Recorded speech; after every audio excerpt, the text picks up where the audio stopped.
Assalamualaikum warahmatullahi wabarakatuh. Saya Puji Mulyani, calon guru penggerak angkatan 10 dari SMP Negeri 5 Randu Dongkal, Kabupaten Pemalang, akan menyampaikan mengenai tugas modul 1.1.a.8 tentang koneksi antar materi, kesimpulan, dan refleksi. Pendidikan dan pengajaran. Pendidikan dan pengajaran merupakan suatu hal yang berbeda. Pendidikan pada hakikatnya adalah menuntun atau memberi tuntunan terhadap segala kekuatan kodrat yang dimiliki anak agar mencapai keselamatan dan kebahagiaan yang setinggi-tingginya, baik sebagai manusia maupun anggota masyarakat.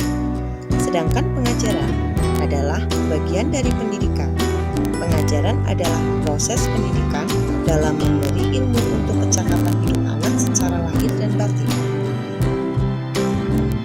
Pendidikan menciptakan ruang bagi murid untuk tumbuh secara penuh agar mampu memuliakan dirinya dan orang lain serta hidup menjadi seorang yang mandiri. Ada beberapa aspek pembelajaran, antaranya budaya, sosial, afektif, kognitif, dan spiritual. Sebelum melangkah lebih lanjut, saya akan menjawab pertanyaan mengenai apa yang Anda percaya tentang murid dan pembelajaran di kelas sebelum Anda mempelajari modul 1.1. Sebelum mempelajari modul 1.1, pembelajaran yang saya lakukan di antaranya kurang memahami karakteristik peserta didik. Aktivitas kegiatan pembelajaran lebih banyak dilakukan oleh guru atau teacher centered. Kegiatan pembelajaran terpusat di dalam kelas. Melihat penilaian dari aspek kognitif saja, kurang memperhatikan latar belakang peserta didik. Peserta didik sebagai objek pembelajaran. Kegiatan pembelajaran monoton, jarang dilakukan diskusi. Transfer materi pembelajaran, penyampaian materi dilakukan dengan serius. Apa yang berubah dari pemikiran atau perilaku Anda setelah mempelajari modul ini? Setelah mempelajari modul 1.1 tentang pemikiran Ki Hajar Dewantoro, saya mempelajari bahwa apa yang saya pikirkan dan saya lakukan masih kurang tepat, sehingga perlu dilakukan inovasi-inovasi, terutama dalam penerapan strategi pembelajaran yang berpusat pada peserta didik. Hal yang berubah dari pemikiran dan perilaku setelah mempelajari modul 1.1. Guru bukanlah satu-satunya sumber belajar. Masing-masing peserta didik memiliki karakteristik yang unik. Pelajaran diintegrasikan dengan penerapan budi pekerti. Ketercapaian belajar masing-masing peserta didik berbeda-beda. Peserta didik diarahkan sesuai dengan bakat dan minatnya.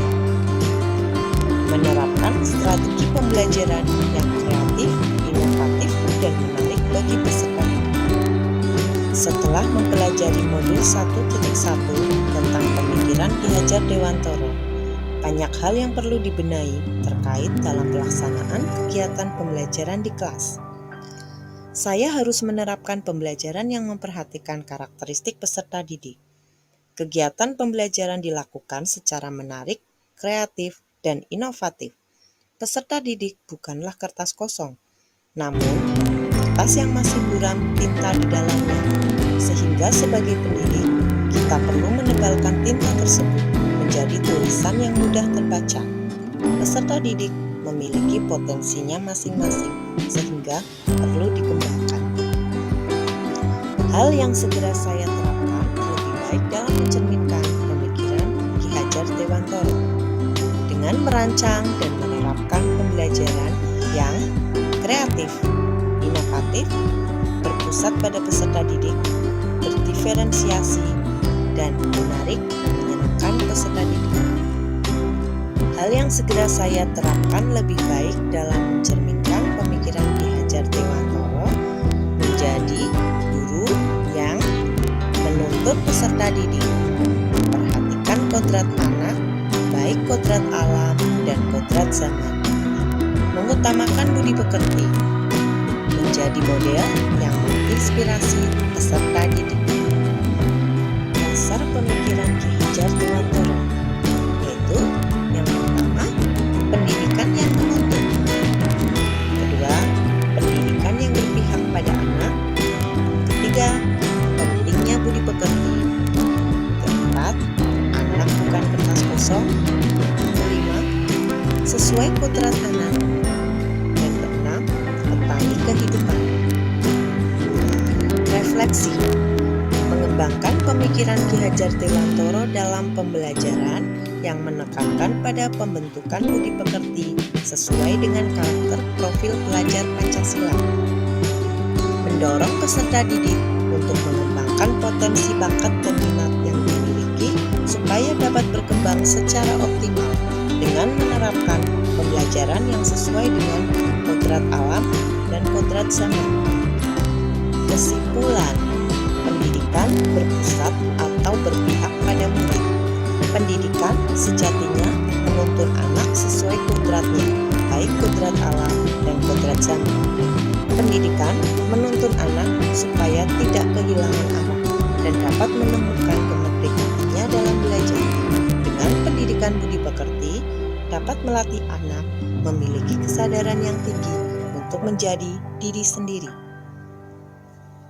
Terima kasih. Wassalamualaikum warahmatullahi wabarakatuh.